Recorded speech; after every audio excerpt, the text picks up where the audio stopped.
दोस्तों नमस्कार, मैं हूं राकेश कुमार। आप देख रहे हैं माता विमत।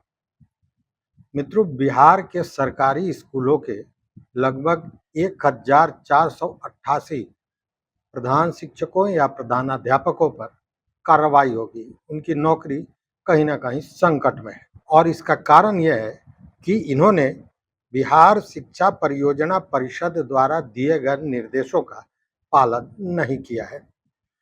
राज्य शिक्षा परिषद ने केवल प्रधानाध्यापकों की ही बात नहीं है, उसके साथ ही सर्व शिक्षा अभियान के सभी डीपीओ और बीईओ पर कार्रवाई करने का निर्देश भी दिया है। सभी पदाधिकारियों पर प्रपत्र क गठित करने का निर्देश दिया गया है और यह भी निर्देश दिया गया है कि कार्रवाई करने के बाद 24 जून तक, मतलब आज हम 21 जून को बात कर रहे हैं, 24 जून तक इसकी सूचना भी विभाग और परिषद को दिया जाए। अब ऐसी स्थिति में ये इन पर तो कार्रवाई होगी ही, जो सर्व शिक्षा के डीपीओ डीओ हैं इन पे तो प्रपत्र का गठित होगा ही, साथ ही 21,488 प्रधानाध्यापकों के नौकरी पर भी कहीं ना कहीं खतरा मंडरा रहा है।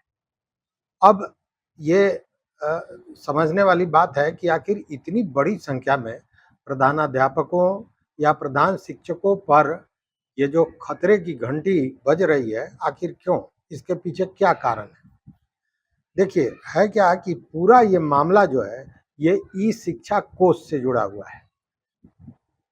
देखिए, इसमें कहा यह गया था बिहार शिक्षा परियोजना परिषद द्वारा कि यह जो शैक्षणिक सत्र है 2024-25, इसमें जितने भी छात्र हैं वर्ग 1 से 12वीं तक, इनका फ्रेश डाटा एंट्री करना था इस शिक्षा कोष पोर्टल पर और इसको बड़ी प्राथमिकता से लिया गया था और इसकी प्रक्रिया अप्रैल माह में ही शुरू कर दी गई थी।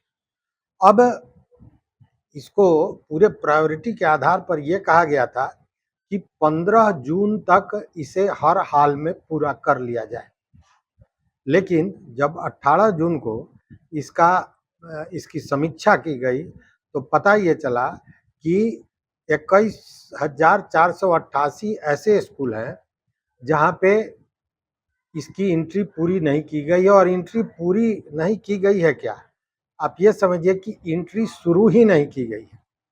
अब इसको लेकर परियोजना बहुत संजीदा है और इसी पर बिहार शिक्षा परियोजना परिषद द्वारा यह निर्देश दिया गया है, आदेश दिया गया है कि जितने भी सर्व शिक्षा के डीओ हैं और बीओ हैं उन पर प्रपत्र को गठित किया जाए।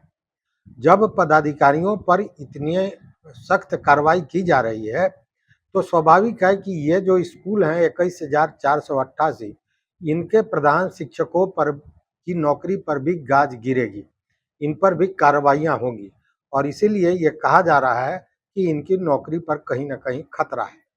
क्योंकि ये डाटा एंट्री करना था, जो भी इस सत्र में वर्ग प्रथम से लेकर 12वीं तक के छात्र हैं, इसकी पूरी जानकारी देनी थी और इसको बड़ी प्रायोरिटी में लिया गया था। इसको प्राथमिकता के आधार पर काम करने को कहा गया था, समय दिया गया था 15 जून तक का, जबकि इसकी शुरुआत अप्रैल माह में ही हो गई थी। लेकिन मई बीता, जून बीता, अभी तक ये नहीं हुआ और उसके बाद इस तरह की कार्रवाइयाँ हो रही है। तो देखना है कि डीओ और बीओ पर तो ये प्रपत्र क गठित हो गया, अब इसके बाद प्रधान शिक्षकों पर किस तरह की कार्रवाई होती है, तो ये देखने वाली बात होगी। इस वीडियो में बस इतना ही। देखते रहिए मत अभिमत। चैनल पर नए हो मित्रों तो सब्सक्राइब कीजिए, वो घंटी जैसी आकृति दबा दीजिए ताकि हम जो सूचना दें वो आप तक पहुंचे। बहुत बहुत धन्यवाद। बहुत बहुत धन्यवाद।